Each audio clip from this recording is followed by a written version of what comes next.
always give my phone.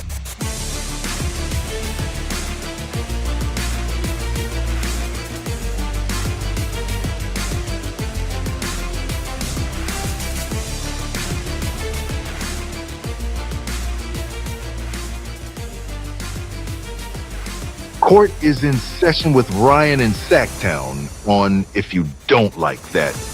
Now, Ryan in Sacktown. Oh, must be Rhino.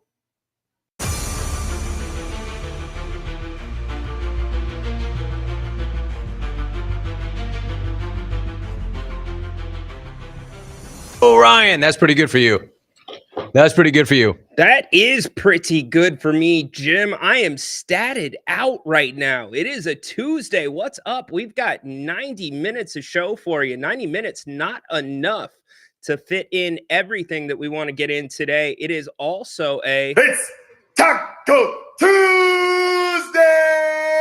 We actually had Taco Monday. So I guess if you're leftovers person, we're usually like one night of leftovers. Then it's, you know what, LeBron? Run it back. It'll be Taco Tuesday. Taco Tuesday! Love it, buddy. The national media is talking. They are talking a lot because the Kings are winning. Yes, you just heard me right. The Kings are winning 9 of their last 10. We've been trying to make sense of it through much of this, and I think the numbers are starting to bear out. And the narrative around this team is changing a little bit. Now, there's a lot around the trade deadline, what's going to happen there, but the narrative about what's causing the success here in Sacramento and whether or not it's really sustainable. I thought the All-NBA podcast with Tim Legler really hit it well. We're going to get to that here in a little bit. Yeah, we're going to talk about the Kings winning games. I'm sorry, winning. Yes. You're starting to get the concept now? Yeah, that's the concept. We're winning. By the way, really quick, before we get the show started, check this out. These players have already missed 18 or more games this season. Ja Morant, take him off the list. You remember the 65-game rule that went into effect last season, meaning they are not eligible for postseason awards. How's that affect the Kings? It might. Ja Morant, not eligible. Zion Williamson, not eligible. Joel Embiid, understandable. Other conference, doesn't matter. Luka, how about that? Alex Caruso, does that open up a spot on the all-defensive team? Aaron Gordon, and then a couple of other Eastern Conference players. That kind of perks your ears if you're De'Aaron Fox and Rich Paul. Who knows? Spots at the point guard are opening up, so we'll see what happens there. But we've got a lot of show. We're going to look back on since we did pass the first half of the season, we're going to take a look back at the year-over stats or the year-over-year stats to see where the Kings compare so far this year versus what they finished with last year. We've got audio, like I said, from the Tim Legler podcast, and I've done a massive dive into the stats, so much so that you usually see me drinking soda water. We're going Pepsi. We need caffeine for this 90 minutes. So get up in here. Let's have a good show. Grant's here at 5. Let's warm up the channel for him. Welcome in to the King's Court. Grant and Ryan break it down. It's Sacktown, we're the crown. Needs to be more aggressive on the offensive end, but this is the kind of Williams, the D-line. Fox, goodbye. Oh, if you don't like that. Light the beam! Light it! Yes, indeed. Tristan, I wish, court's in session, by the way. I wish that we had Jerry today. We do not. Jerry's going to be tomorrow. We do our Kings Roundtable every Wednesday, and we're working on one other thing for tomorrow, possibly. We might have a joint pregame show. I'll give you the updates and the details on that. But first, check this out from the All-NBA podcast, a stat that is very interesting to me. It's been hard to quantify what the Kings have been doing as of late because of their lineups. You've had games without De'Aaron, you've had games without Malik, games without DeMar, games without Domas, etc., games without Keegan. This quantifies it pretty well, at least over this 10-game stretch. And think about these names that these two Kings are mentioned amongst. Here's Tim Legler. I have this great stat. Players with 50 assists to each other. So in both directions, right? Austin Reeves and LeBron James, Nikola Jokic and Jamal Murray, Nikola Jokic and Russell Westbrook, DeMontis Sabonis, and Malik Monk. Not De'Aaron Fox, Malik Monk. Both have 50 assists or more to each other. And that pairing, it's almost like the chemistry between those two. I don't really want to compare it to Fox because they've obviously had a lot of success when it was heavily reliant on those two. But I feel like Malik Monk is on equal footing in terms of his chemistry with Sabonis. Those two really have this, they're on the same wavelength. And some of the playmaking that comes off of those two guys is tremendous. And then the second part. How about that? Malik Monk and Domas amongst Jokic and Murray. LeBron, 50 or more assists between the two players. Not a surprise if you've been watching Kings basketball as of late. Like I said, I did a little bit of a deeper dive into the shooting, into the passing. I've got some numbers for you. We can all go over those in a little bit. Mentioned off the top, Napes is here later today, 5 o'clock, his return to the channel. Make sure you join him for Open Forum Tuesday, talking anything that you want to talk, whether it's Kings, football, college football playoff last night. How about that?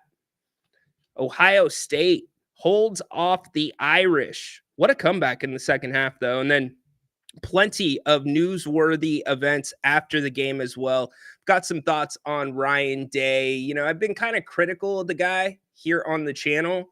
I'm going to be a tiny bit critical, but then he's going to get some love at the end. And actually kind of a surprising story, to be quite honest with you, about what his family has gone through since the loss to Michigan. I think it's kind of eye-raising. It's different. There's living in the public light. If you're a celebrity, if you're somebody in sports, but now there's this whole new light with social media, the internet, finding out where people live, security measures, and what's that other thing that's revolving around sports now? They almost orbit each other. Oh, yeah, gambling. Yeah. So a little piece from the New York Post that we're going to get to in a little bit. Get involved with the show. Want to hear from you?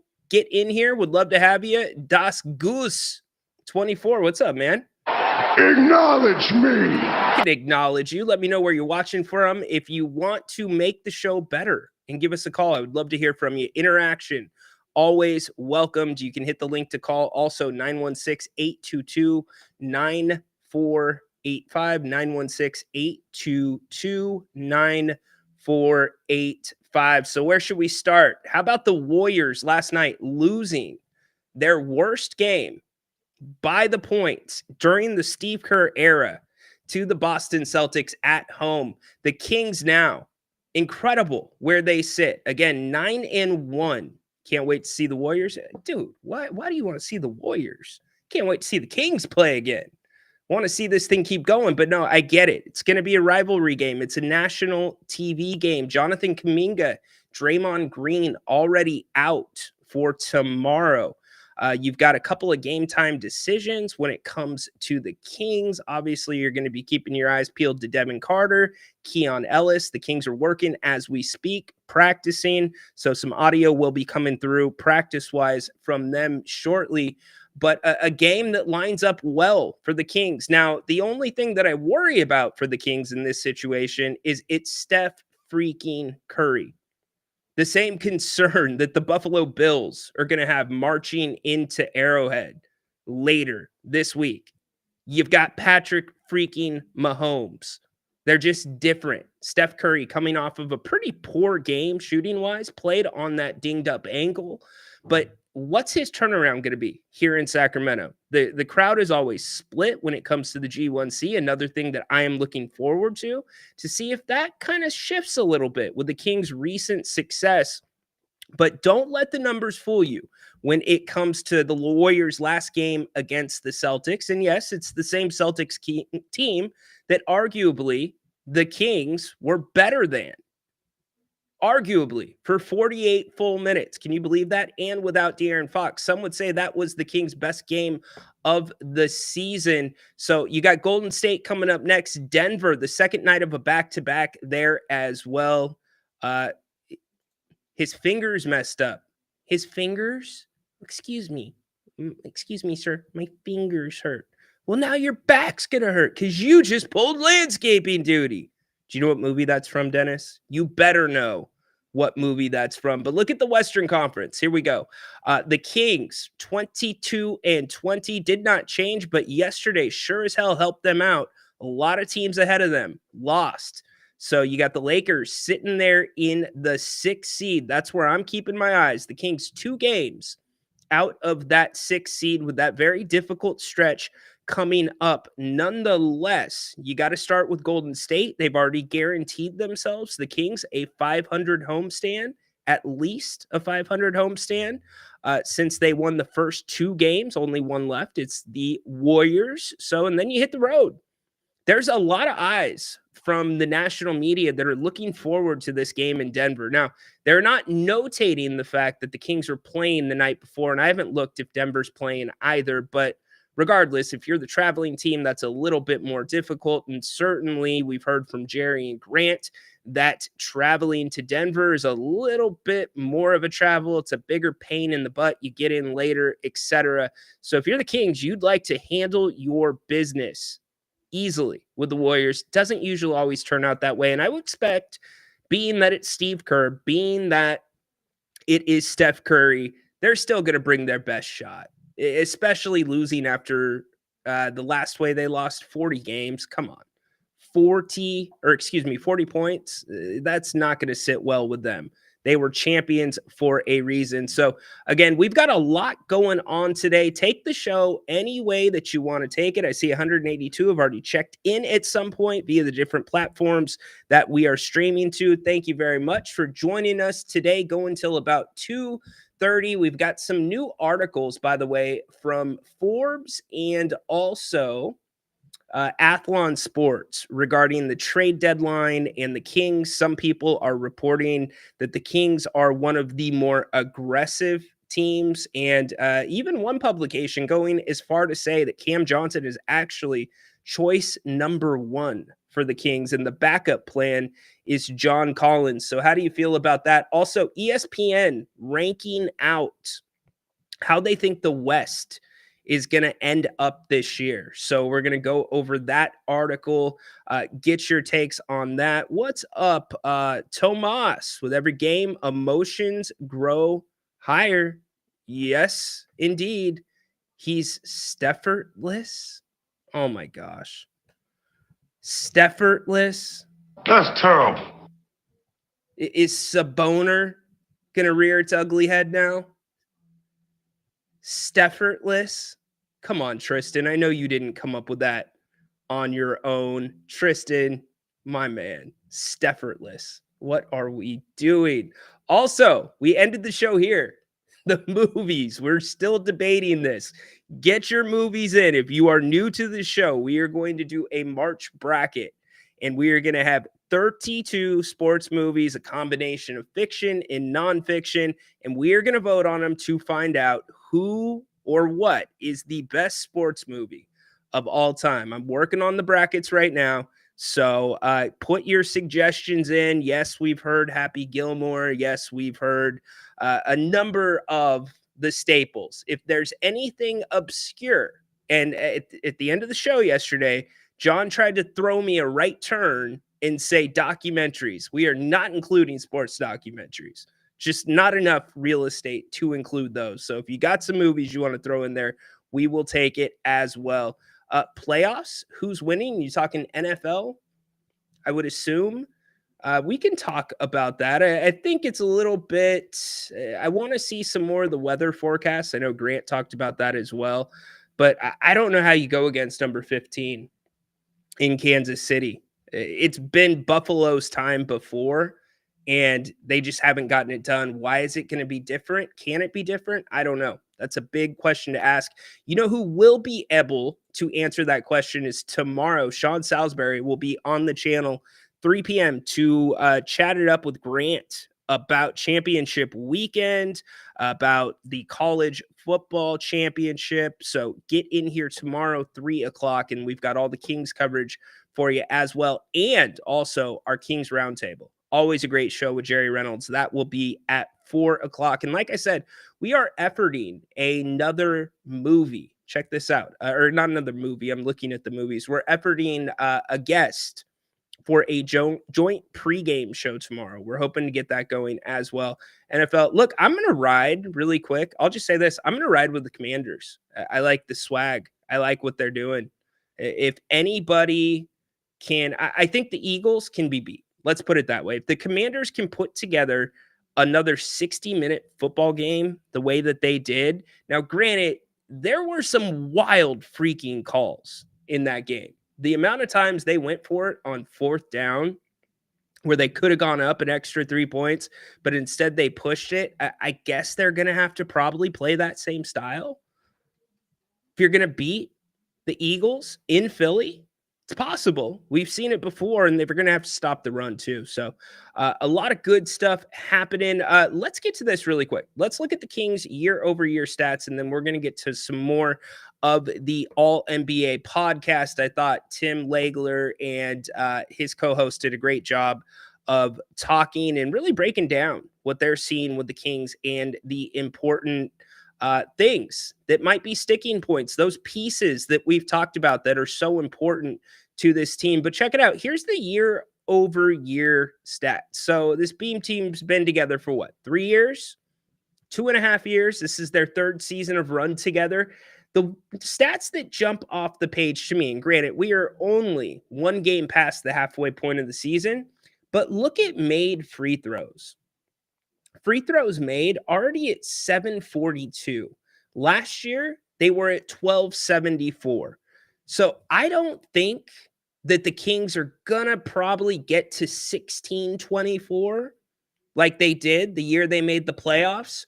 But if they stay on track where they're at now, it's right around 1,500 made free throws.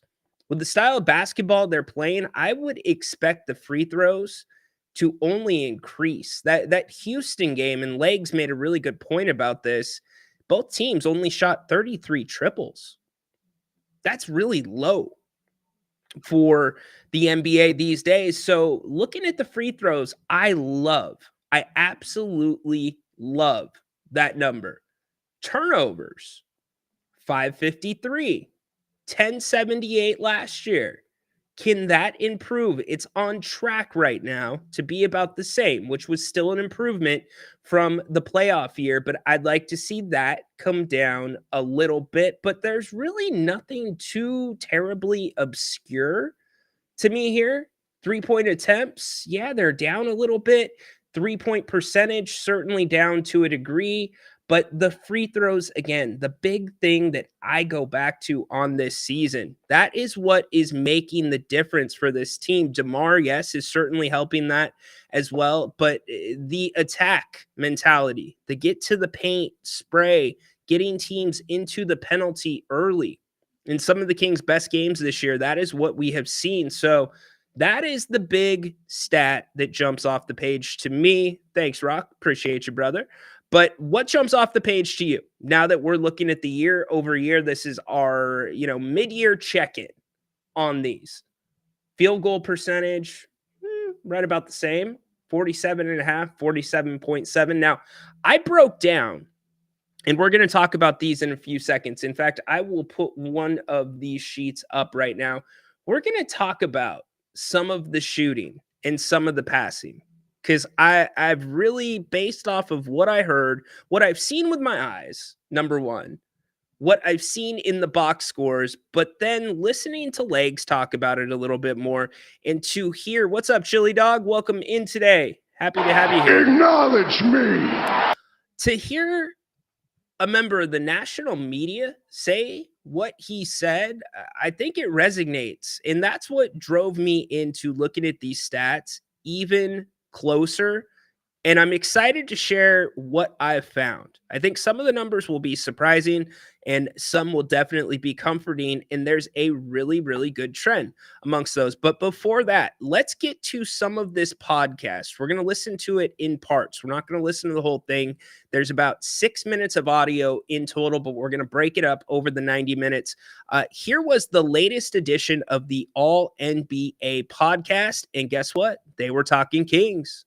Hard is you have to have 2 perimeter defenders that can guard a guy with a quick step. And if you don't, One of those guys is getting around your front line of defense and putting you in rotation. And that's just so hard to guard. There's not a lot of teams that have that, and they do. They have all of that. And I think right now I'm watching this team and I'm looking at how many trips in a row they can come up and they can go to a different initial action because of the talent level of the starting five offensively.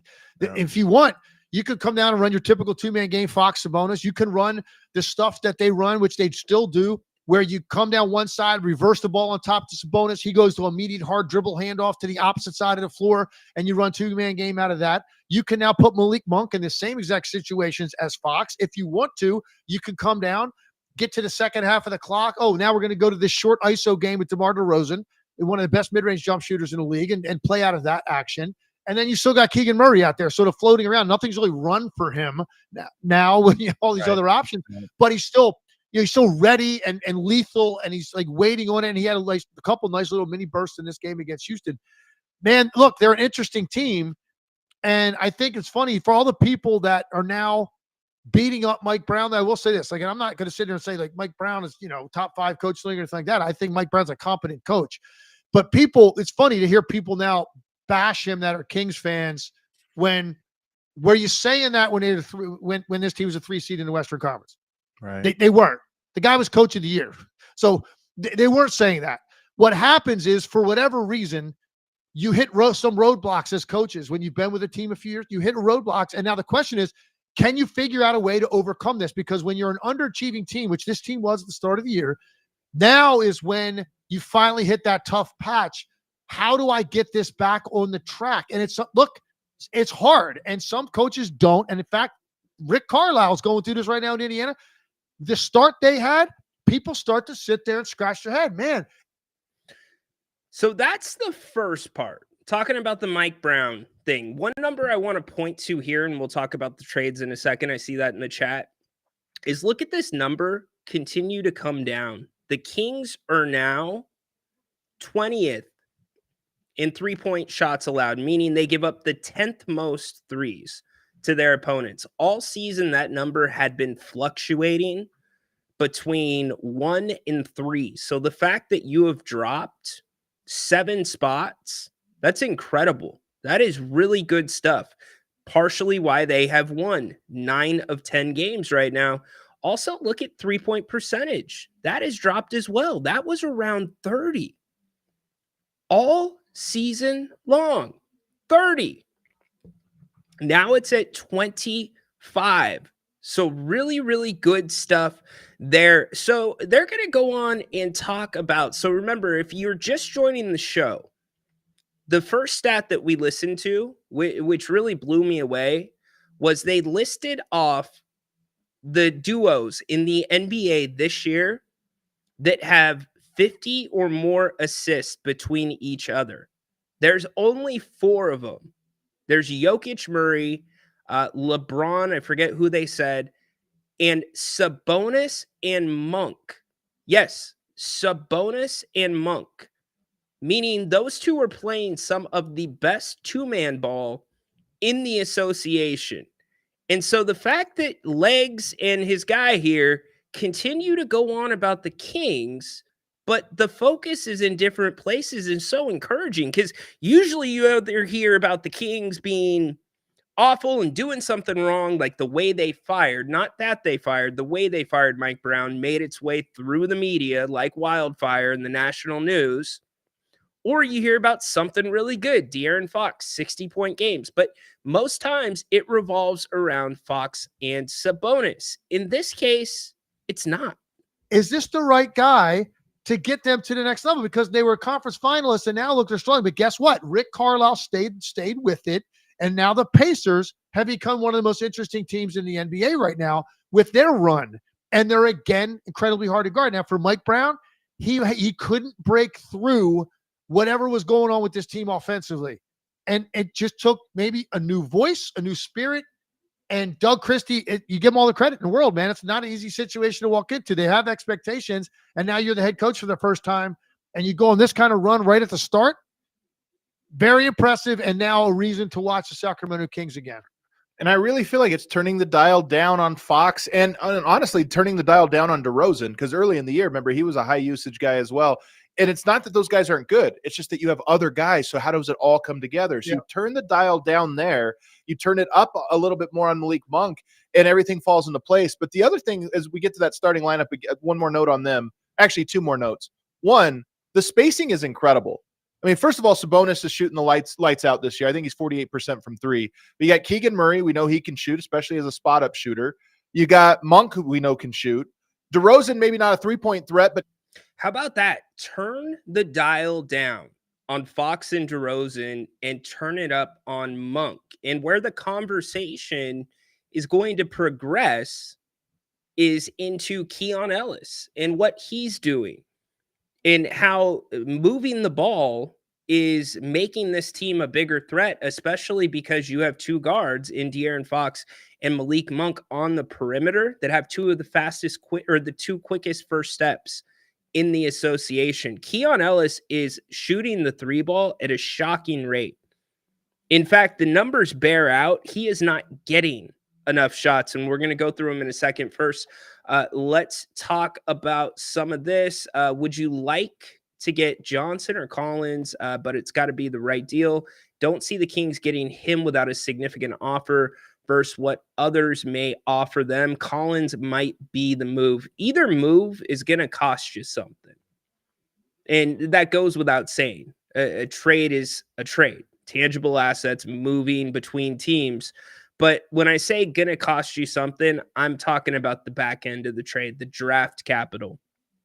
And I don't know the Kings' exact situation down to a T when it comes to the draft picks that they have still in their arsenal. But I would be very hesitant with the way this team is constructed. Although they are constructed pretty well from a payroll stance, I would be very hesitant to give up a lot of future capital for Cam Johnson. The reason that I would be reluctant to do that is because I don't know, and I could be completely off. None of us know, because we have not seen John Collins, Cam Johnson, Kyle Kuzma, any of these guys run with the Kings publicly, right? But I don't know that the production that you get out of Cam Johnson, or maybe not even the production, maybe production's the wrong word. Maybe the impact that you get out of a Cam Johnson is going to be that much more significant than it could be out of a John Collins. Now, if all things were equal and both of those were they cost the exact same price, I would really have to sit and do a deep dive to see who I really think fits better with this team's needs, like I did today with the passing and the shooting, which we're going to still talk about in a second. But I do feel like, and I'm with you, I think you might be able to get Collins for less. Doesn't mean you're not going to pay a little bit, but I think you're looking more towards maybe a first and a second, maybe a couple of seconds on top of what you trade out to make the salaries work, because you've got Trey Lyles on an expiring contract. Surprisingly, I think Kevin Huerter actually does work in Utah, especially the way that they play basketball there. And you've got him expiring after, I believe, next season. So I lean more towards Collins. And I lean more towards Collins because it was my first inclination when it came time to the deadline. And it was Jerry Reynolds too. And those were independent opinions given at separate times. We found out that we had the same opinion when we came together to talk about it. So if that's what Jerry sees, I've got to give a tip to the cap there. I just do, because John Collins, for all the people that are saying the Kings need size, John Collins plays bigger than he actually is inside. And I think that's an important point. Much like Keon Ellis, he plays bigger than he is on the perimeter. Devin Carter, possibly, as he continues to develop, might be one of those players that we see can play bigger on the perimeter. Certainly, we've seen him switch off onto twos, onto threes, in some cases onto fours, and it hasn't gone terribly bad. Yeah, Jaylen Brown kind of abused him here and there in Boston, but Jaylen Brown's also an NBA champion. He's also first team All NBA, or has been in his career. So I take that with a grain of salt. So I think you would probably be okay, especially with the style the Kings are playing with a John Collins. I'm with you. I think Cam is a little expensive. I think the Nets are in full rebuild mode and looking to be in that Cooper Flag sweepstakes, and they're going to try to get back. The thing that most teams are trying to emulate these days is the Danny Ainge model, the Sam Presti model. Get a war chest of picks. Now, Sam Presti was way ahead, everybody else, way ahead.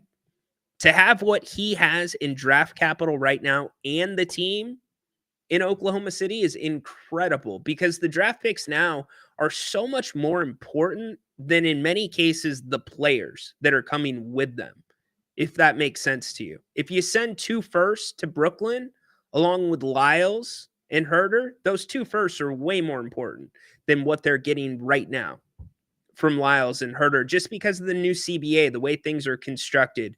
Dennis, Collins fits, but with that, does Keegan start, or is he still on the team?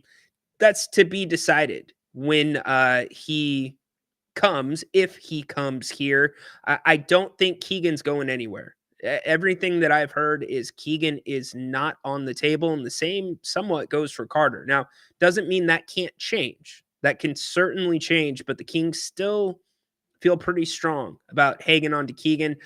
I don't know what you do. I think you probably bring John Collins off the bench, if I'm being honest. That is my first thought. Legler is so much better than Windhorst. Agreed. We're going to keep getting to the comments. Let's listen to a little bit more of what they had to say. When late in games, you can throw the ball to him and you're spacing it with those other guys. So now he has a wide open paint to operate, and De'Aaron Fox can shoot the 3. So you have 4 guys that are great 3-point shooters, and DeRozan, who's a great mid-range shooter. You just can open up the paint in the clutch. And that's what we're seeing in that Houston game. They went to DeRozan a couple times in the clutch, and he's got so much space to operate. And then when you run different actions, man, Houston, as good as they are, as athletic and as long as they are, everything was wide open, and the rotations had to be so far. They got wide open shots, or they got a wide open paint, and it just looks sustainable to me on that end. You know what was cool about this game the other night was it was an offensive really explosion for both teams. They had a very difficult time guarding each other because the shot making level was off the charts, but only 33 threes each. That's a really low number by today's standards. When you see a game with those kind of scoring numbers, and you don't know what happened, and you go to the box, if I tell you a game was 132, 127, I bet you're expecting to see 40-plus threes taken from each team. Maybe one of them even get to 50, because that's kind of what the league box scores look like. That's not what this game was, and I watched every second of the game.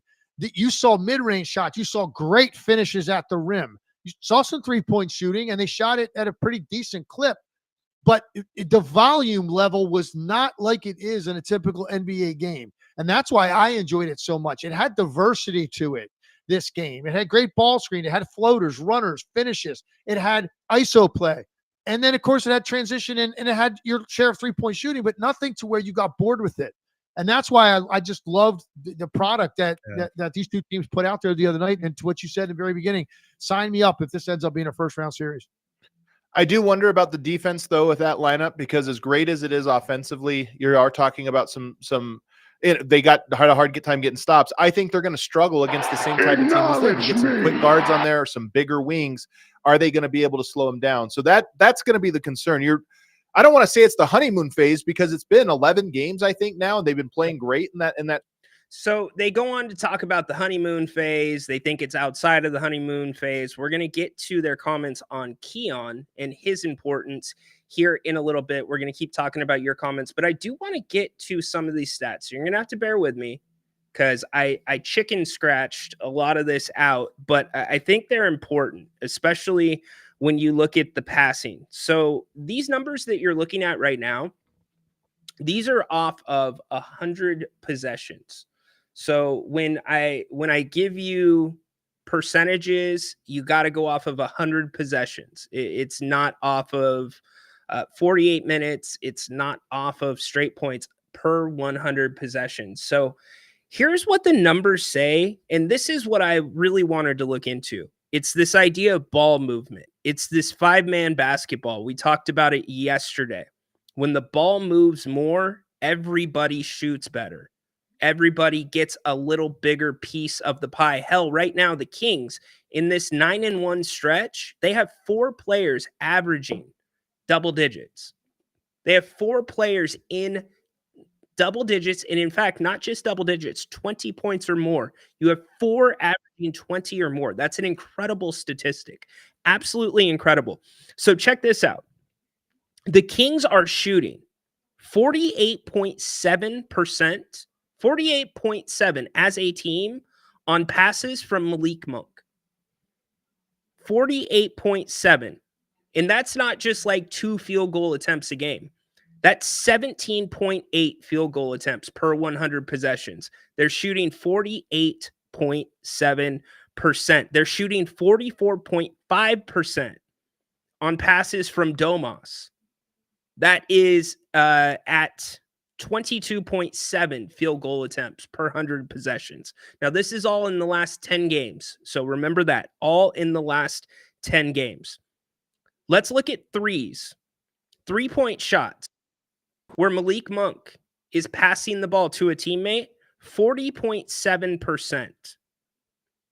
When De'Aaron is passing to a teammate, 37.5%. When Domas is passing to a teammate from beyond the arc, 33.7%. All of the attempts average between 8 and 6 attempts. So those are significant percentages on passes from. So the ball moves, these guys shoot better. Period. End of story. What this also tells you is who your creators are. So clearly your creators, Monk, Domas, Fox, could have told you that coming into it.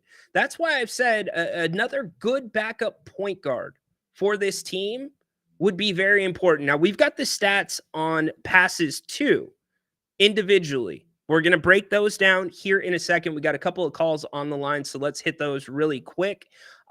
Thanks for being here on the Kings Court. Appreciate all of you. We're getting down on a Tuesday, talking Kings, talking analytics.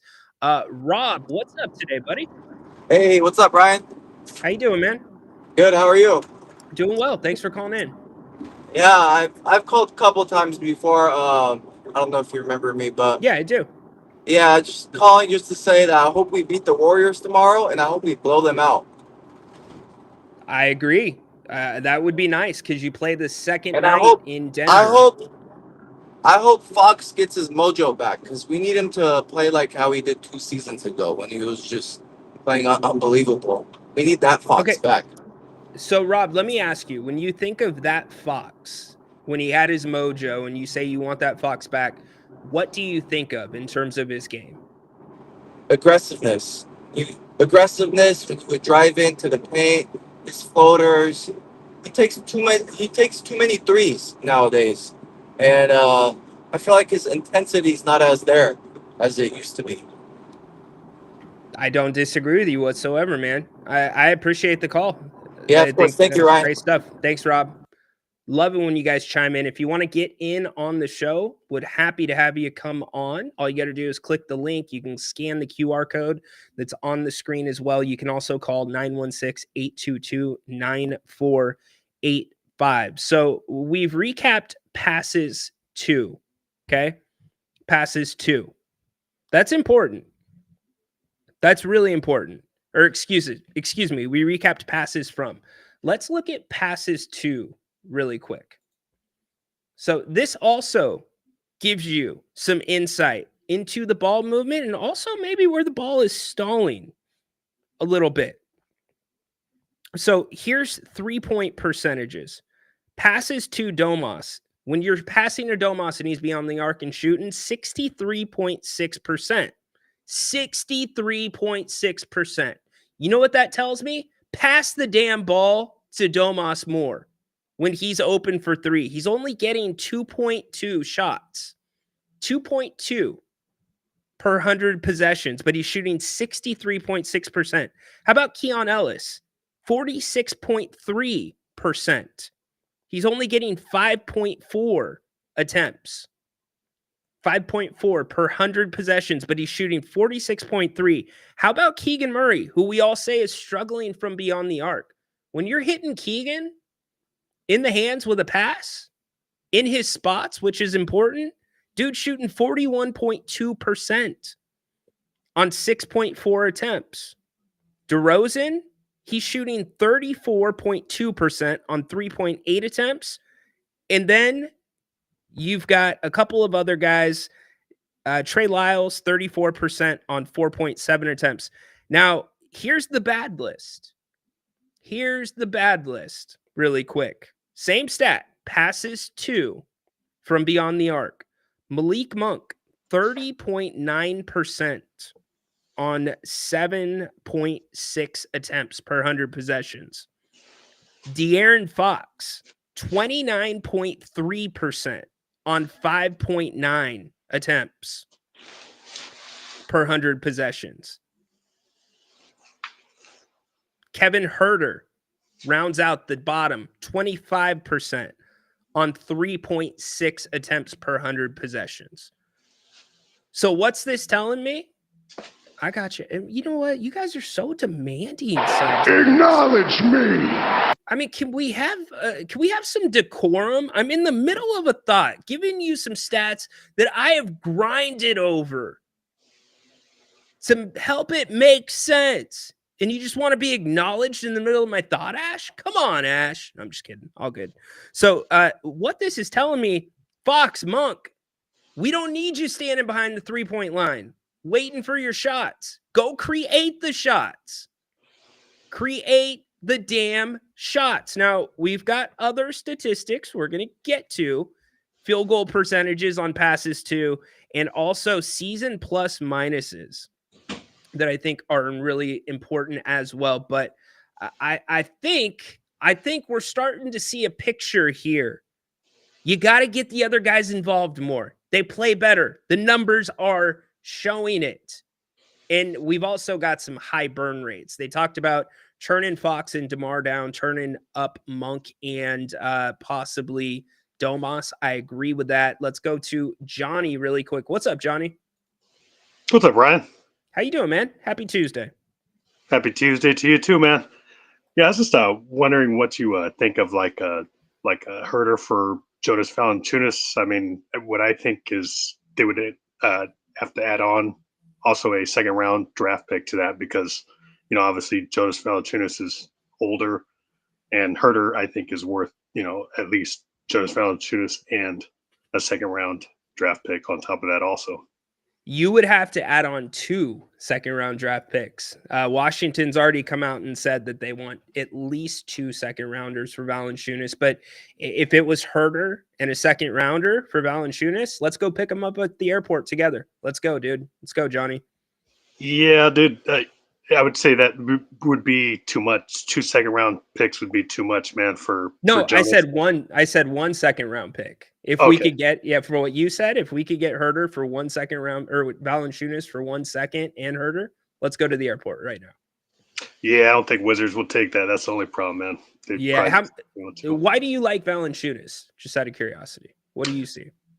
Because it reminds me of Arvinas Sabonis's, you know, the dad of Domas. So he plays like him, and he fits next to Domas. In my opinion, they, you know, I think they're like-minded. So they probably would fit together. Okay. I like it. Thank you very much, Johnny. Thanks a lot, Brino. Have a good day, Appreciate man. the call, brother. Have a great Tuesday. Job by Johnny. I see a scenario where all 3 of those players work. Now, they work differently, whether it's Valanciunas, Johnson, or Collins.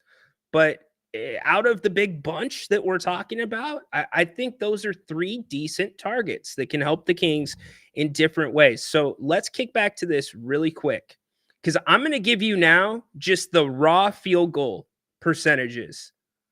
We broke it down to 2s. We broke it down to individual passers. These are the raw field goal percentages. So it's 3s and 2s combined. And this is just when anybody on the team receives a pass and shoots. Here's your percentages. Domas, he's shooting 60.9%. 60.9%. You hit the man in the hands with a pass and he pulls the trigger.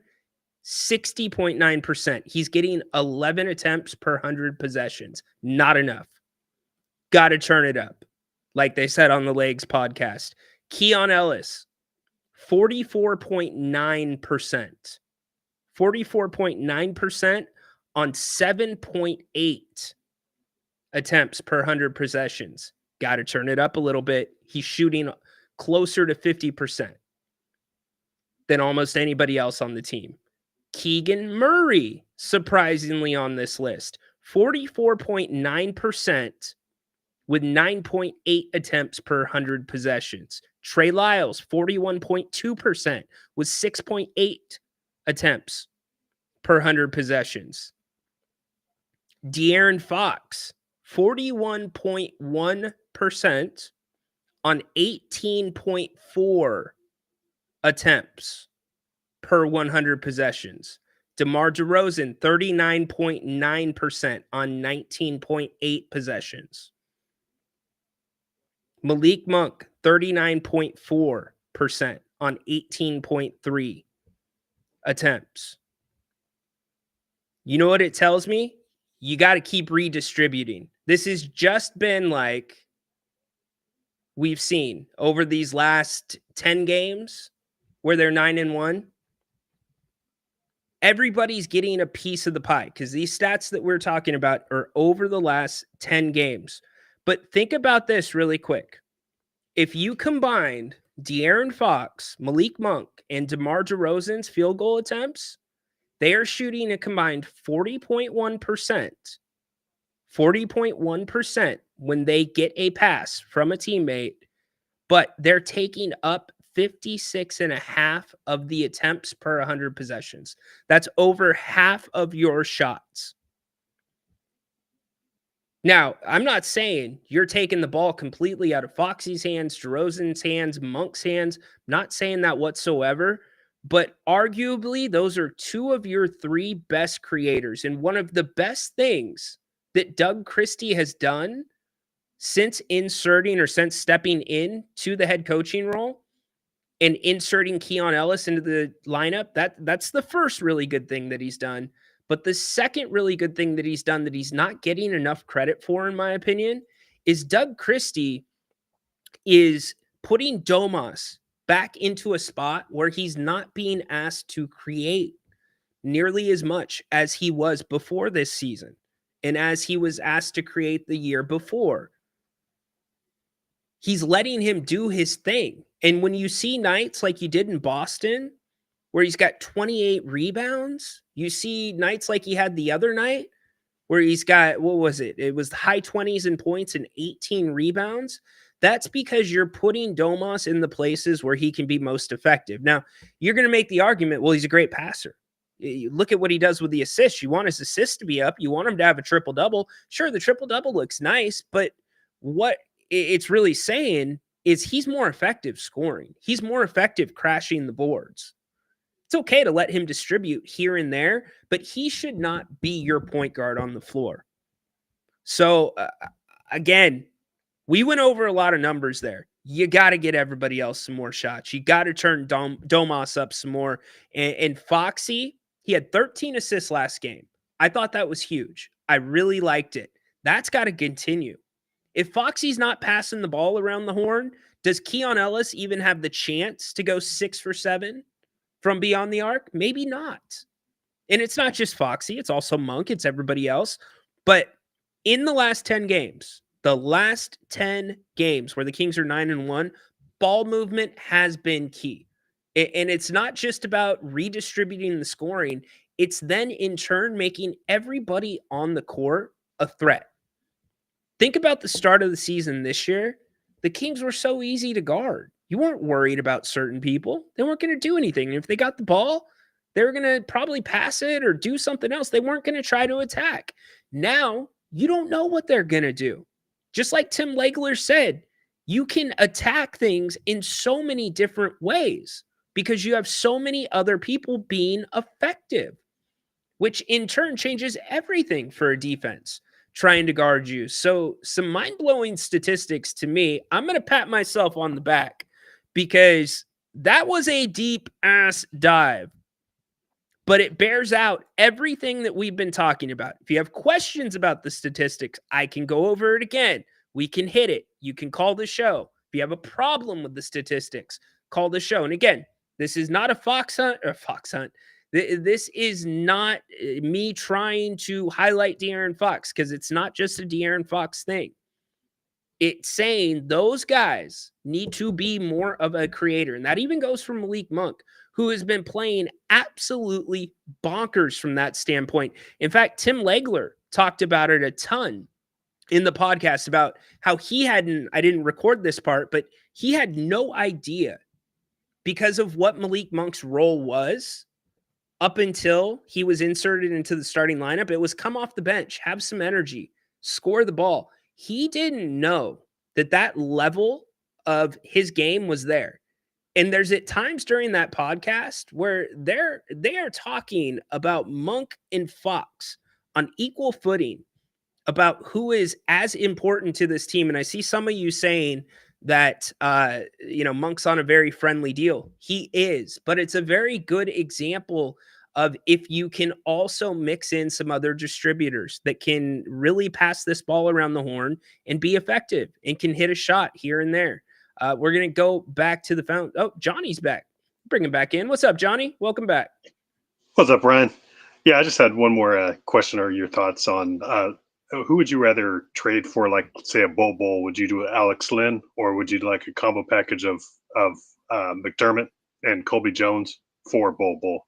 I personally would rather keep Alex Lynn and trade, obviously McDermott and Colby Jones for Bowl. But I think the Suns are looking to move Bowl because they got Nurkic and Nick Richards now, so Bowl's not going to see no playing time. Yeah, well, they're trying to move Nurk. That's who they've been trying to get rid of. That's why they brought Richards in. So it'll be interesting to see if they try to hang on to Bowl and get rid of Nurkic, which has been really hard to do because of his contract. I would probably rather move Alex Len, to be honest with you, because he's on a 1-year deal. I'd want to keep Colby and let him develop a little bit more because you've got him for another 2 years after this. But I don't know. Do you think Bowl fits here? I think he does. You would have to keep Alex Lynn because you need a bigger, more girth, heavier center compared to Bowl because Bowl is more of a power forward, right? Like a quicker power forward, and he lacks defense. I mean, he could fit, but he lacks defense. I think Alex Lynn is actually better at defense, but yeah. But if you bring in a John Collins as well, that kind of changes the formula too. I guess I would be thinking that would be a secondary move to a first move the Kings might make. Yeah, John Collins would probably be a lot more expensive because I think the Jazz want too much for him. I think, for some like for another two-way player, I think Thon Maker would actually be good for, trading McDermott and or Colby Jones or even Mason Jones. Probably keep Colby and trade Mason Jones and McDermott for a two-way player like Thon Maker. I'm just thinking along the lines of affordable trades, not like no, totally. I gotcha. I just don't know if teams are going to do that per se. I love Mace as much as the next person. I just don't know, especially with him not really getting a lot of run here on the main roster and doing most of his time in Stockton. Maybe there's some gems still in the G League. So, hey, Johnny, thanks, brother. Thanks, man. Johnny calling up with his questions. I love it. Love the participation. All right, let's get back to the chat. I'm going to catch up on this. Let's listen to what Tim and the guys had to say about none other than Keon Ellis. He might have been an older draft guy. He 25, is 25. Yeah, 25. Yeah. So that's So that's a what little is older. his He's going to be 25, which what used to be we used to call normal. Now it's just like wow, Right. man. What happened to this guy? 25, third year. But I think, look, is he a starting point guard on a high level team in the NBA? Probably not. But he probably is a combo guard off the bench who could be a spot starter if you have injuries on a really good team in this league and play significant minutes, 20 plus minutes a night, even in a rotation for a team that has deep aspirations in the playoffs. I think he's that good because he's very consistent And even on the nights he doesn't shoot it particularly well, his defensive pressure is a tangible benefit to your team that helps your overall team defense. So that was legs, and then it cuts off before his co-host can claim Keon as his guy. Legs naps him up. And I've been so impressed with him. Well, since you didn't actually officially claim him as one of your guys, I'm going to do that right now on the air. Oh no! So you just lost him because he's we go. Perfect timing, James. The animation and everything. I love it, man. Look, you got it. You can't hesitate on these things. I agree with everything you just said. The thing I love about Keon Ellis, man, is there aren't a lot of guys that have that kind of commitment to pressure in basketball to that extent. He likes to turn you. He's so laterally quick. You could put him on just about any ball handling guard in the Western Conference, and he's going to make their life a little bit more miserable. Actually, the Houston game, he only played 11 minutes. So it was probably his least impactful game during the this period of time. Doug Christie's been coaching the team, but that was kind of an anomaly because typically he's out there for 20 plus. He's played 30 plus a couple of times. He played 49 minutes one game since Doug Christie took over. So there's no doubt this was a new lease on life for Keon Ellis. I really liked him a lot last year, so I was a little bit confused by it as well. But whatever, sometimes it takes things like this to unlock a guy, and Keon Ellis is a big part of what they're doing. So there you go. That is it from the Legs crew for you. You see the Western Conference standings as they sit right there. So sorry to bog you down with all the numbers, but they are important. I think they're super important to the conversation. And again, it goes towards exactly what we've been talking about with this ball movement. So I can recap those here in a little bit. One thing we didn't talk about was the off the court plus minuses. So for the season, these are the plus minuses for the team when a player is off the court. So if your plus minus is negative when a player is off the court, that means they are more impactful. If it is positive while the player is on or off the court, then that means that you are doing better per se. So here is what it rolls out to for the season. When I look at the top guys, and this is in order, when De'Aaron Fox is off the court, the Kings are a 1.6 net rating, meaning it's their net is going up off the court. That's not good. Keon Ellis, a 0.7. DeMar DeRozan, he's flat, 0.0. Malik Monk, negative 0.3. So you got to have Malik on the court. Negative 0.3 when he is not on the court. Keon Ellis, a negative 0.5. Or excuse me, Keegan Murray was the 0.7. Keon Ellis, a negative 0.5. And Demonis leads the team, a negative 1.3. The Kings plus minus dips 1.3 when he is off the court for the season. Over the past 10 games, the name that's going to be the most surprising here is actually, it was a shock to me. It's actually Keegan Murray. Over the past 10 games, the Kings have been worse with Keegan on the court with a net rating of 4.0, going up 4.0. Keon Ellis, 3.7. De'Aaron Fox, 3.3. You're only three players in the negative off the court. DeMar DeRozan, Domantas Sabonis, and Malik Monk, 0.1, 0.8, and 1.8, all negatives. So negative 0.1, negative 0.8, negative 1.8.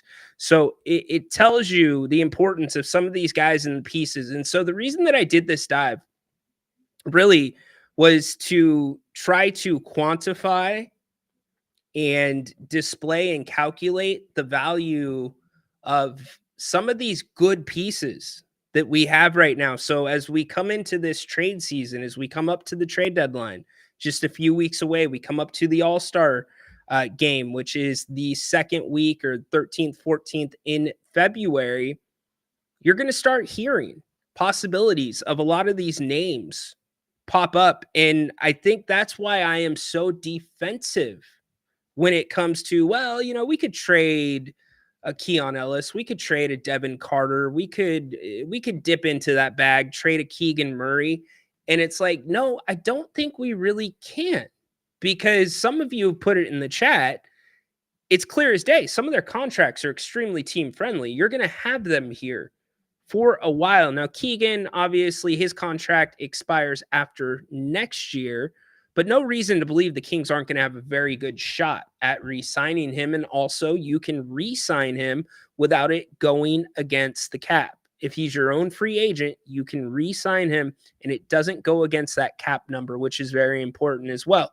It gives teams the nod to be able to draft well, develop talent, and keep them in your market. Let's go back to the phones as we continue the conversation. Oh, my man, he's going to come in. This is going to be a good one. Dirk, what's up, dude?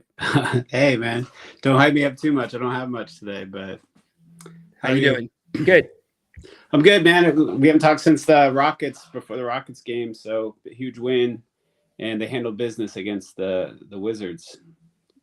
So it's nice to see a team go and control things. Keon Ellis was amazing that game. But big question I would have for you is, who do you want to be the Kings' new backup center?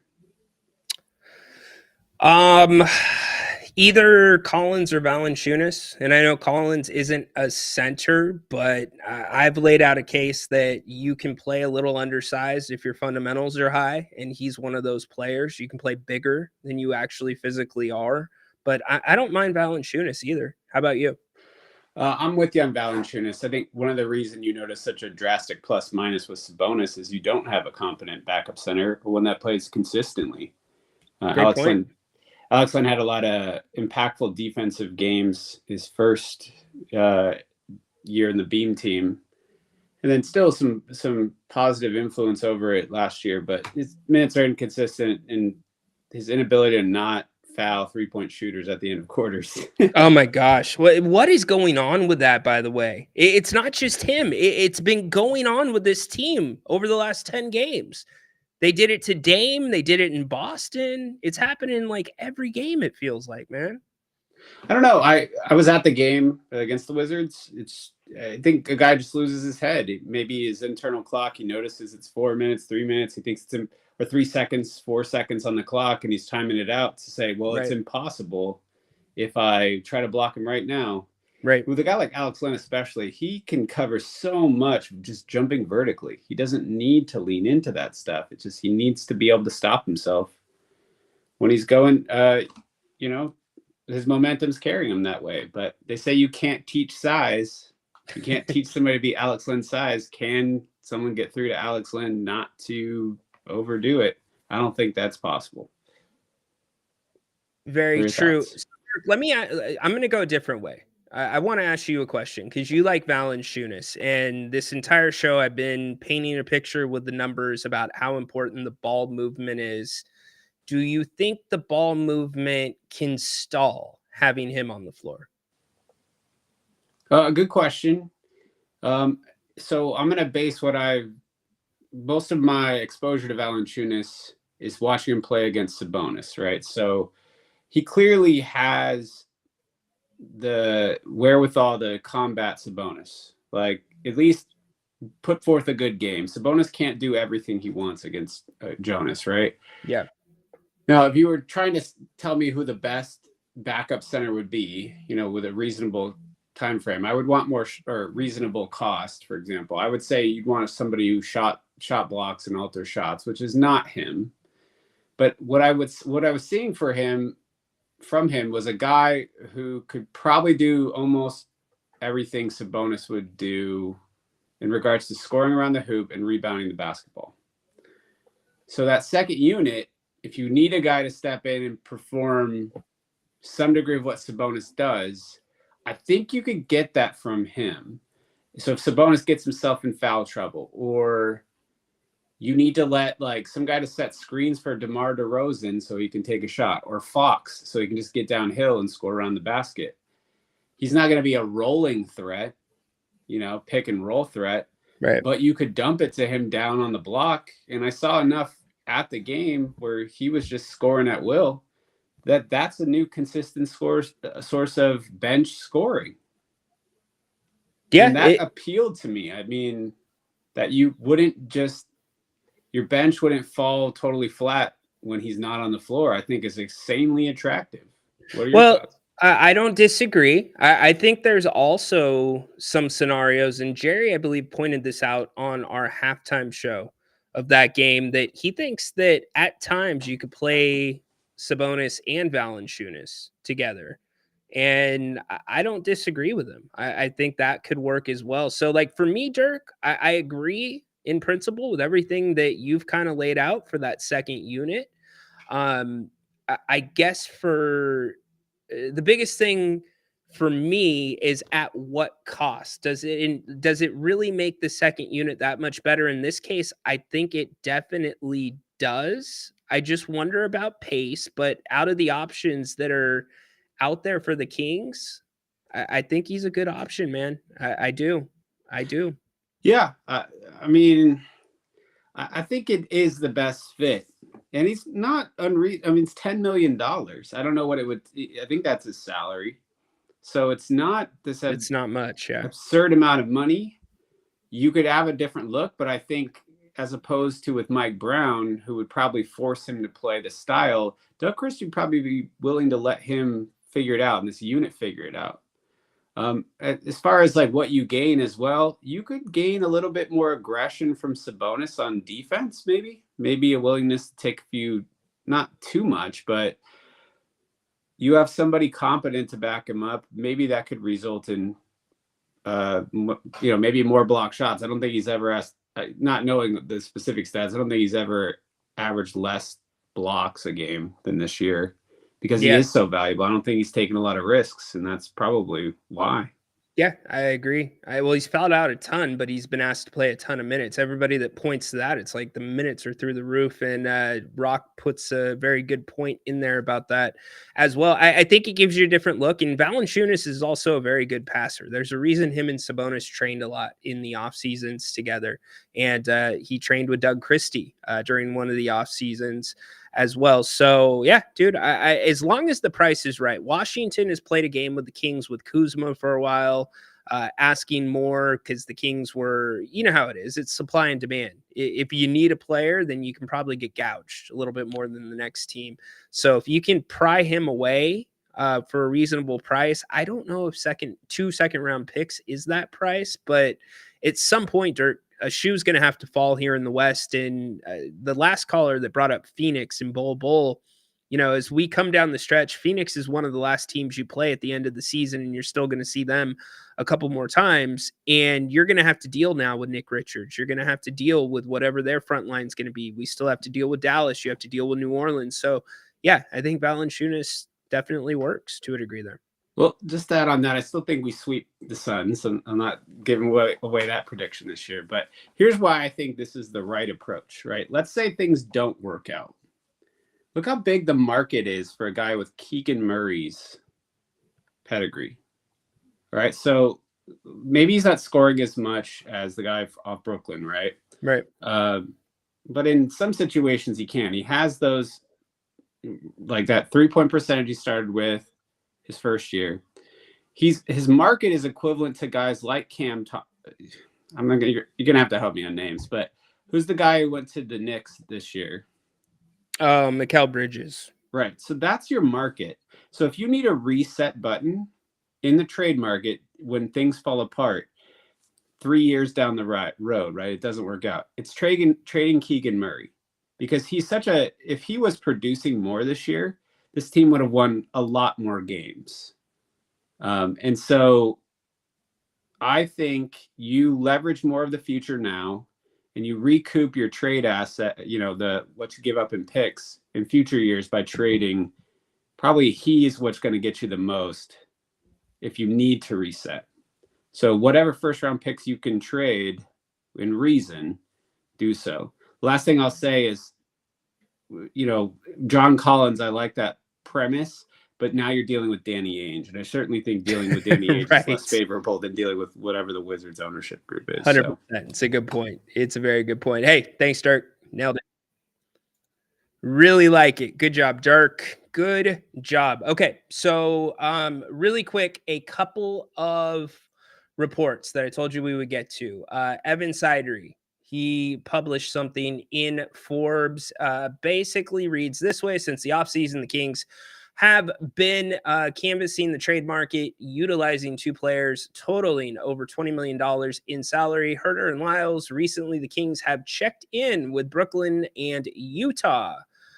Utilizing the framework, a league source confirmed to him the Kings appear to have a plan in place to improve their roster ahead of the NBA trade deadline February 6th. Sacramento kept dialogue going lately with the Nets and Jazz, centered on two potential targets, Cam Johnson and John Collins. Goes on to kind of lay out the stats for each of them, and talking about possible deals and salaries. So that narrative very much alive within the national media. Athlon Sports also confirming much of the same in terms of the Kings' aggressiveness in trying to pursue both players. So the fact that the one thing that I will say is the fact that it's on the media's radar. Usually Monty McNair keeps things really, really close to the vest, and sometimes these things don't come out until the Kings have moved on from a player. Not to say that you've officially like walked away and the door's closed and you can't reopen talks, but I do wonder about that. And I also wonder about this. This was the other big question that I wrote down coming into this show. Is there going to be a benefit to trying to get ahead of the market, or could there be a detriment by being that team that drops the first shoe and makes a trade? Sure, the Nick Richards Phoenix Charlotte deal, that's gone down, but other than that, there hasn't been a ton that really just comes right to mind. And so I don't want the Kings to end up in a spot where they're being reactionary rather than proactive, because I think that's what's bit them in the tail the last 2 years at the deadlines. So what do you think? Are the Kings better off maybe trying to set the market? Because that deal could come. There's a lot of names at this deadline that could be on the move. And with this new CBA, owners are not screwing around. They do not want to be in those aprons. They don't want to be there. If your team doesn't have a chance, they're ready to switch it up and shuffle things. And conversely, the teams at the top of the league, they are also looking to shuffle things up as well. We saw it this last offseason. We saw it the offseason before. Teams are taking risks. So what's it going to be? Which side of the stick or the fence could the Kings come out better on? Let me know in the chat. I know that Dennis put it in, but I want to acknowledge, because I cover Stockton very closely, my guy Isaac Jones. He dropped 42, y'all, in a win yesterday over the Santa Cruz Warriors, 125-121. It was a very, very efficient 42 for Isaac as well. A guy who has not been playing a ton down in Stockton, but since he's not been getting a lot of minutes here in SAC, getting a little swing down there. But again, 42 points on 17 of 24 shooting yesterday. Really good stuff. 6 for 6 from the line. Had the game of his G League career up until this point, dominated the game. Congrats to him. Congrats to the Stockton Kings, who, again, if you have not checked them out yet, you got to go check them out. It's not that part of Stockton. I can promise you that.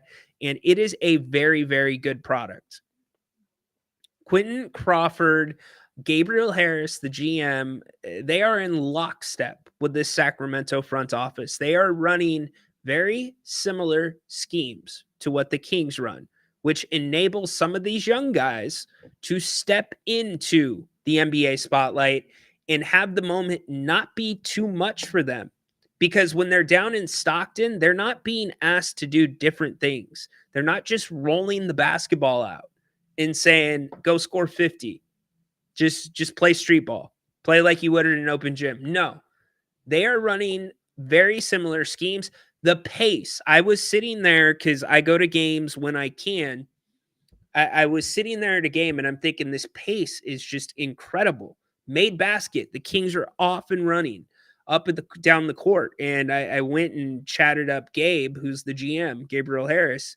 I'm like, dude, the pace, like, it's incredible, and it's one of their points of emphasis.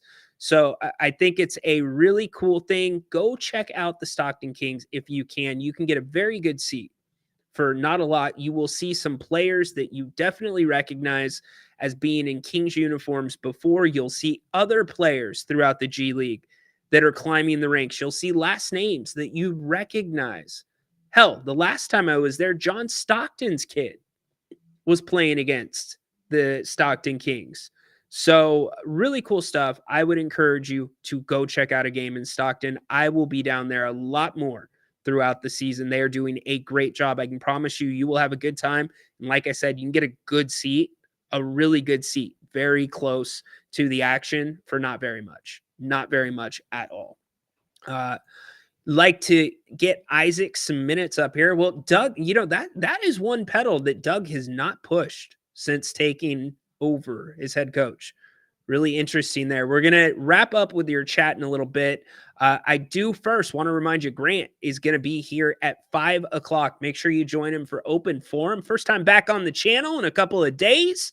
Welcome. Nape's back with open arms. Hit him with some hard questions about the national championship. Talk him up about the Kings. Although some of you, I got to be honest, some of you need to lay off Napes. This whole Doug Christie thing, stop. He never had a problem with Doug being the coach. It was the fact that the Kings jumped to the 4th seat on the bench. But we both acknowledge it's working. It's the right move. It is the right move, but he's there for that. He can take up for himself. You can hit him with that later today. Oh my gosh. Johnny's going for a triple. He wants 3. What's up, Johnny? What's up again, Ryan? I was just your opinion on who would you rather take between Duop Reef and Darius Baisley. I personally would rather have Darius Baisley because he's better on defense, but I personally also think Duop Reef would actually take away shots from Keegan Murray and also Domantas Sabonis. So I'm just thinking along the lines of straight better defense, which Darius Baisley would probably be a better fit for the Kings, for defense. But that's pretty much. I don't have an opinion because I don't know much about either guy. I've never done like a really deep dive. You want to give us 30 seconds on each dude? Educate the people? Yeah, I would say Duop Reef is more of a better three-point shooter and better rebounds. But yeah, Baisley's straight up better defense and blocking. If you look at his highlights, yeah, Darius Baisley is a better. Oh, Johnny, we're losing you. We lost Johnny. Johnny's audio went out. I appreciate Johnny, man. I love when all of you are engaged and you've got the chat going. It makes me so happy when you're using the phone lines. This is your show. This is not my show. This is your show. Now, I'm kind of the traffic cop, making sure that we don't get too far offline, but I do this for all of you. I'm trying to give you a different alternative in this market that is not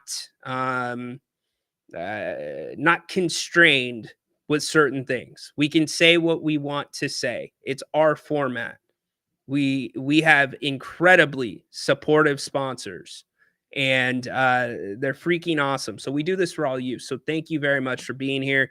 And the viewership as of late has been freaking incredible. And also the fact that you guys have gone and given our sponsors business, used them, given them calls, it gets back to us. So thank you, thank you, thank you. I say it every show, but I really mean it. Speaking of sponsors, don't forget about one of our favorites, Bennett's West Side Grill in Rockland, newest location, 3 in all here in the greater Sacramento area. Prime cut, seafood, steak. What's really cool though is all of the different specials. You could go there 4 or 5 times a week and hit all 5 of them, and they're all different. You got happy hour Monday through Friday, 2 to 6 p.m. Weekend brunch, one of my family's absolute favorites to go hit. Also, Monday nights, wine and dine Mondays, 2 entrees, bottle of wine, under $70. Weekend prime rib. Should I keep going? You get the point. You will not be disappointed with what you get at Bennett's. Top-notch food, amazing service, great ambiance, And if you're having a get together, think about them. They've got some beautiful private dining rooms they can set aside for you, and let them do the cooking. Even if it's your own place, take it from owner Brian Bennett. I don't know about you, but if you're thinking about having a holiday party or a party of any kind, and you don't ask us to make our house smoked salmon, to grill our prime New York steak, to grill long stem artichokes, to make ahi pokey, what are you talking about? You're going to have a party and you're not going to call Bennett's and take care of you? My goodness gracious. Give us a call. We can make this for Easter. We can make it for Christmas. We can make it for anybody's birthday. And I am officially starving. Anyways, go to Bennett'sRestaurants.com. Get the phone numbers. Call Brian. Call Margot. They will get you set up. Let them know that you heard about them here on the channel. Again, Bennett'sRestaurants.com. Prime cuts of seafood and steak. Thanks for all you that have been loving on Bennett's. We can't get enough of it here. When Grant's in town, Grant's pulling double days most days that he's in town. He'll do lunch and dinner there, but that's where Jerry and I, Grant, we all end up. So go check it out. If you're disappointed, send me the bill. Send me the bill and I'll take care of it. And be honest about it. That'll be on you. That's bad karma. If you had an amazing meal and you send me the receipt, that's going to be bad karma for you. But if you had a bad meal, you let me know. We'll take care of it. So anyways, thanks again. Been a fun day. Grant's back at 5 o'clock. He'll talk a little bit more around the sports world. We've been King-centric because it's what we do. We do the Kings during the season. I do want to give you a couple thoughts last night on the national title game. Just really brief. You know, all season, I couldn't figure out what it was. And it's no personal attack on Ryan Day. You know, personal appearance is one of those things that we do not control. It's in most situations, it's not in our hands. We're born the way that we are, right? But I couldn't figure out why I just couldn't get behind this Ohio State program. They've got a ton of playmakers on the sidelines. They've got good stories throughout the program about homegrown players. They've got one of the most loyal fan bases, even though LeBag is a big Ohio State fan. They've got one of the most loyal fan bases in college football. And it hit me last night watching the college football playoff, watching the championship game. I realized that looking at Ryan Day is somewhere between looking at Derek Carr and wondering if he has eyeliner on and man cake on his dome while playing a pro football game, and also looking at that weird dude that spent like $500,000 at least on plastic surgery to look like a doll. So I realized the uneasiness was looking at Ryan Day. Like, I couldn't figure it out. The guy kind of looks like a mix of those two. And Ryan, my man, you're a fellow Ryan. Dude, can I call you Ryan? Coach Day, national champion, Coach Day. Congratulations on the championship. I wish the Irish would have won, and they almost did. They almost came back. They made a bad call during their comeback to run a fake on special teams. Didn't work out, but a hell of an end to that game. A team in Ohio State that had to bounce back from an awful loss, maybe a more important loss than the win of the national championship in losing to an unranked Michigan team, something Ryan Day is still going to have to overcome. That's all on the field, and that's all good. What's on the field is on the field. But the off the field stuff is absolutely insane to me. Like, the New York Post came out with an article today, and Kirk Herbstreit, if you watched the broadcast last night, was hinting at this. Towards the end of the game, he's like, look, I want to make it clear. I try not to be biased, but Ryan Day is one of my close friends. For those that don't know, Herbie went to Ohio State. He played quarterback at Ohio State, and he just felt very strongly for Ryan. He was very happy that things ended the way that they did. And the New York Post comes out with this article. Ohio State coach Ryan Day and family needed around the clock police protection after loss to Michigan. What? Day's wife, Nina, said the couple and their 3 kids, son RJ and daughters Nia and Grace, received threats and needed security at their home after Ohio State's 4th loss to rival Michigan 13-10 on November 30th. Quote, "You can't take anything lightly these days," Nina told The Athletic in a story published Monday, adding that the threats came from small fanatical, I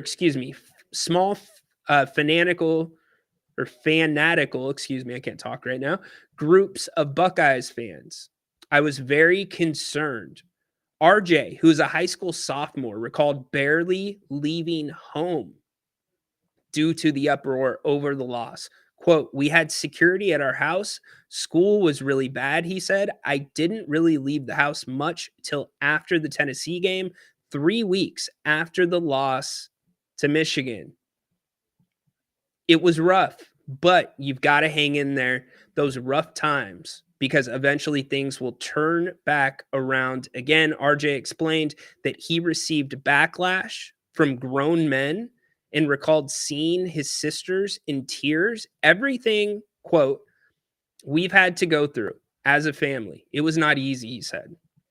"It was some of the stuff I've had to deal with in my life, dealing with really grown men coming after me for something I didn't have a part of, but just to see the joys and the joys and the tears in my sister's face, in my mom's face, and see the joy in my dad's face was overwhelming after the win." So in short, fannery, whatever you want to call it, ridiculous. If you're one of those knuckleheads, and I'm not saying anybody in this community is, but if you're one of those knuckleheads that get so attached to these games for one reason and one reason only, which is betting, which I would bet the vast majority of these Ohio State radicals that were coming after them were either mentally unsettled, they have a very unbalanced life, or they lost money. It's getting out of control. You can almost pick these people out if you go down your timeline on the X. So it blew my mind. Go check out the article. But in all seriousness, sports is supposed to be sports, man. I know there's no going back. We can't make a U-turn with social media. But at what point is it worth it? You got to live a life like that, basically in protection. You got to worry about your kids being harmed legitimately because you lost a football game? The hell happened to this place? My goodness. Let's close up here. Joel, what's up? My parents really like that restaurant. Nice, Joel. Love it. Love it. Which location do they go to? I love all of them. V Diddy, what's up? Ryan, talk about Sabonis on the Kings. Or let's see, on the wing versus the block or on the inside. V Diddy, the big difference is this. Sabonis can do two things.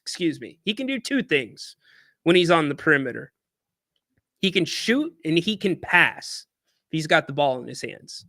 Well, I suppose 3 if you're fundamental and you got the triple threat going, you can shoot, pass, or dribble, right? But when he's down low, when he's moving, when he's setting screens, it's one of the things that Jerry and I talked about on last week's Kings Roundtable. He set some of the best screens in the NBA, bone rattling screens, and half the guys on this team don't use them. There's guys, Foxy, he's one of those guys, does not use the screens very well. You know who does use the screens really well? Malik Monk. Extremely well. It's half of the reason that 2-man game is so strong. But he is just such a bigger benefit when you look at the attrition, when you look at the contact, when you look at the grind, when you look at the fouls he can draw, the physicality, all of that in totality with him being on the inside or being without the ball in his hands is so much more important than having him administrate the offense. You can use him so much better, and that's what you're seeing over these 10 games. It's incredible. Get the guy some more three-point attempts. I mean that. It's not a thing. It is not like a thing where he's been lucky to hit some of these threes. Well, he's only shooting it well because he takes 2 attempts. Yeah, but he's done it now for half of a season, which to me is even more encouraging because it's only been half of a season. Should mean his shot gets better. You know, he really worked that 3-ball hard this summer. So I just think the importance of letting Sabonis be Sabonis. Sabonis is a very good passer. Don't get me wrong. He is a very good passer and administrator. However, he is not a quick decision maker. Most times he makes the right decision, but it's not always a quick decision. So asking him, which he can, it tells you how good and versatile he is, that you can say, hey, Domas, we need 10 assists from you tonight for this team to win. He can get those for you, but at what cost? That's what I'm saying. Let the man do what he does best, and that's a little bit of everything. My dad, who has preached like these very simple words to me my entire life, but it applies to almost everything. And he's right. Balance. You got to be balanced.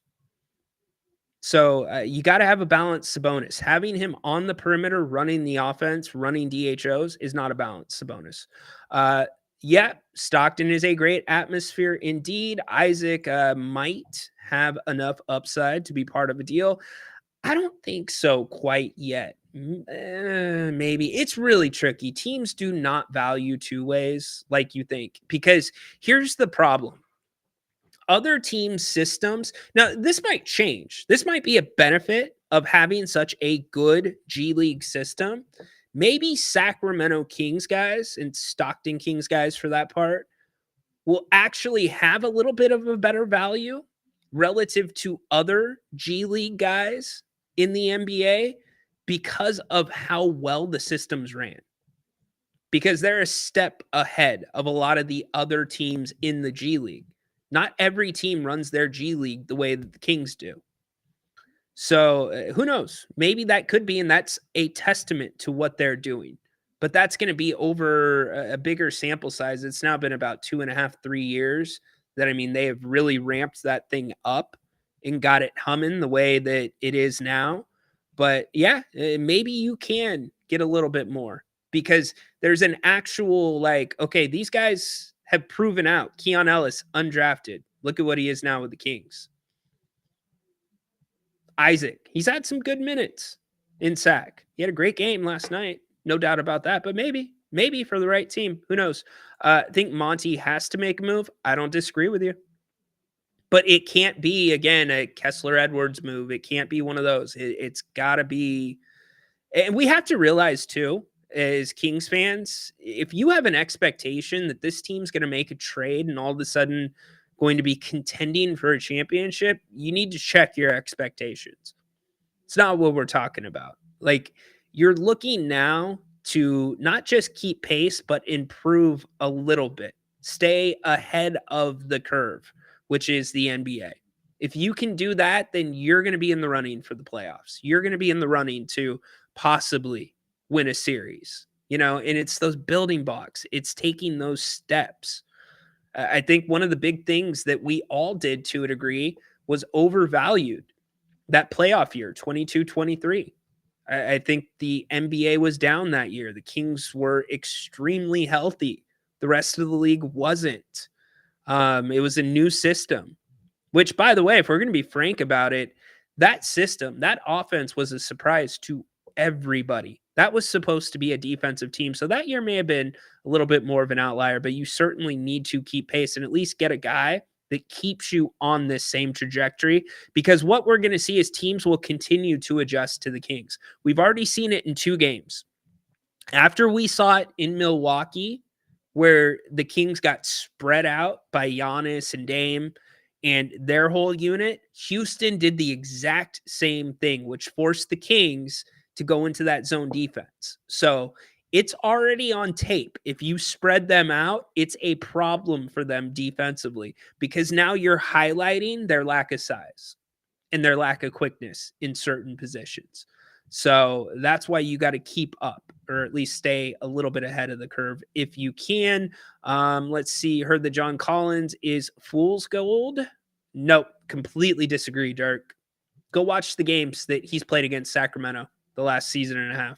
Tell me if you feel the same way. Well, the Fox comments lately, they might feel like they need to make a move to make him happy.